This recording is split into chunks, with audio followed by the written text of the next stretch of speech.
No empire in history has collapsed because of a lost war. They collapsed because of a broken currency. Right now, the United States is adding $1 trillion to its national debt every 100 days. It is a mathematical acceleration that defies logic. Yet it is treated as background noise by the mainstream media. This is not a management error. It is a terminal phase. To understand the collapse, we must go back to the summer of 1944. Deep within the Mount Washington Hotel in New Hampshire, the Bretton Woods Agreement was not a diplomatic meeting. It was a financial coup. It tethered the entire global economy to a single piece of paper, the US dollar. By making the dollar the world's reserve currency, backed by gold, the United States effectively became the world's central bank. But the anchor was cut in 1971, and since then we have been drifting in a sea of unbacked fiat, watching as the system shifts from a foundation of hard assets to a foundation of endless borrowing. While the public is distracted by the chaotic theater of partisan politics, the real elite are quietly watching a much more significant game, the inevitable integration of Bitcoin into the United States Treasury framework. The pattern is undeniable. History is repeating its cycle of debasement and rebirth. We are witnessing a monumental transition from a system once backed by gold to a system currently drowning in debt, and now potentially, to a new era backed by code. By the end of this investigation, you will realize that the system isn't broken. It is functioning exactly as it was designed to transfer wealth from the many to the few.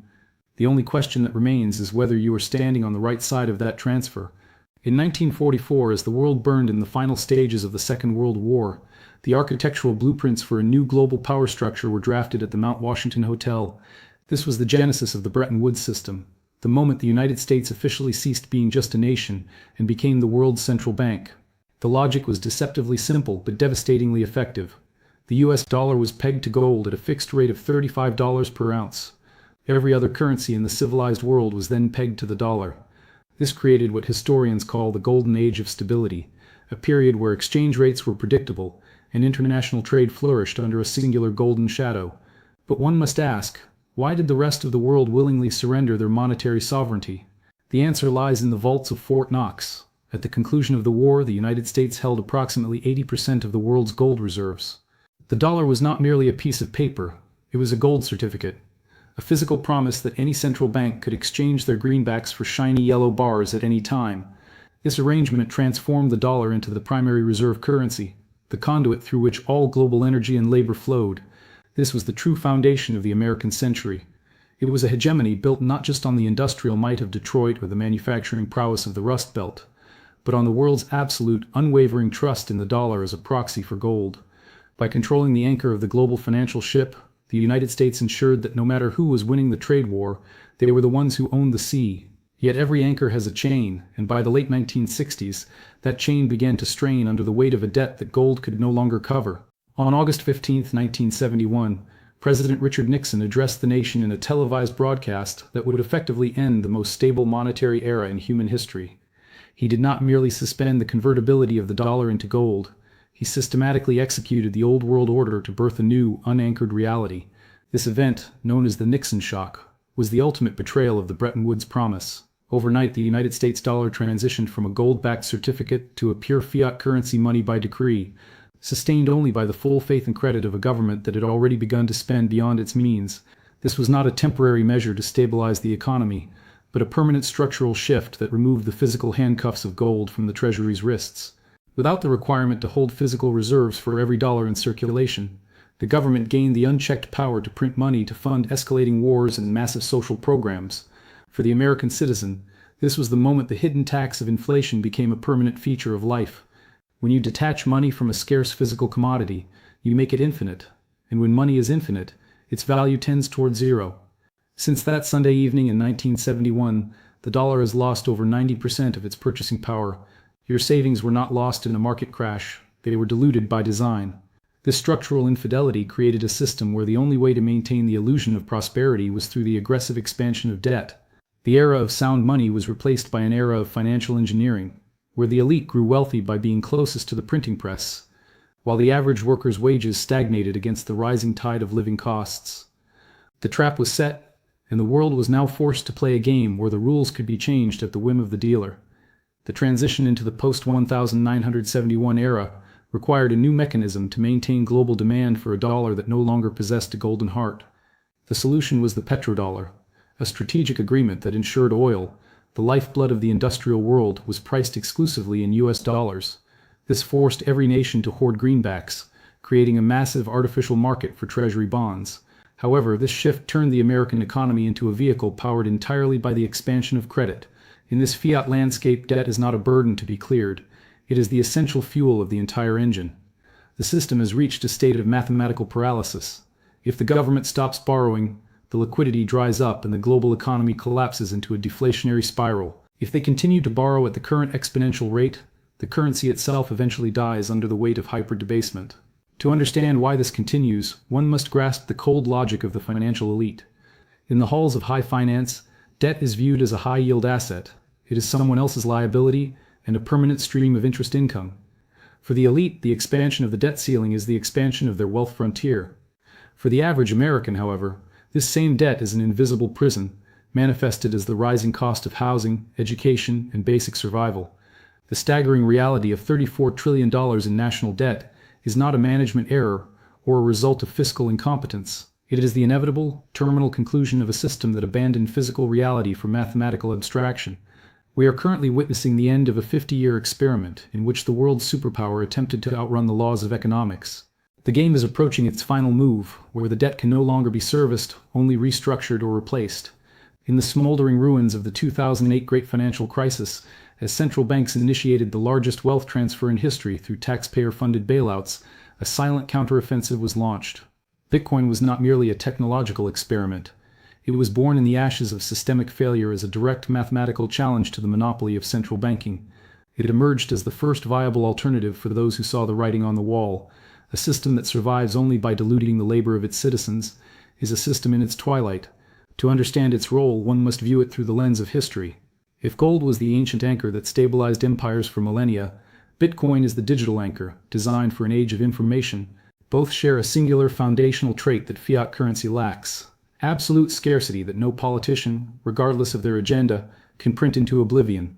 Unlike the US dollar, which is tethered to the shifting geopolitical whims of the Federal Reserve and the IMF, Bitcoin is a non-systemic asset. It is the world's first truly stateless money, existing on a decentralized ledger that recognizes no borders and bows to no sovereign. This represents a profound return to hard money principles in a world currently drowning in soft money, currency that can be expanded at the touch of a button to fund the next crisis or the next war. For the self-educated investor, the appeal is not in the volatility, but in the verification. In a fiat system, you are forced to trust the integrity of institutions that have historically failed you. In the Bitcoin protocol, you trust only the immutable laws of mathematics. The emergence of this digital gold is not an accident. It is the natural immune response of the global economy to 50 years of unchecked currency debasement. The financial evolution we are witnessing is not a sudden replacement, but a strategic hybridization. While many ask if crypto is the new Bretton Woods, the reality is more nuanced. It is not a replacement yet, but an assimilation. The true Trojan horse in this transition is the rise of stablecoins. By pegging their value to the US dollar while running on decentralized blockchain rails, stablecoins allow the greenback to penetrate markets that were previously inaccessible, effectively extending the life of the fiat empire.